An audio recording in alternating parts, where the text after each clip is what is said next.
Hi everyone, welcome back to another tutorial from Wake&Tech. Today in this episode, we will be learning how to see who visited your profile on Bigo Live. This feature helps you understand who's checking your content, viewing your profile, and engaging with you on the platform. First of all, launch open Bigo Live application on your smartphone and make sure you are logged into your account.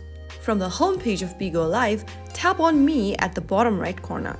This will open up your profile where you can go ahead and tap on your profile picture at the top once again, and from this next page, you will see a visitor eye icon right underneath your profile picture.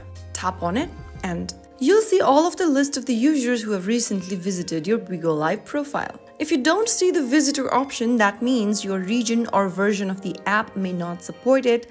Make sure that your app is updated to the latest version from your Google Play Store or App Store, and then you might be able to bring this visitor eye icon option. So there you have it. That is how you can easily do it. If you found the video helpful, don't forget to like, share, and subscribe to our channel. I will be back again in the next episode. Thanks for watching.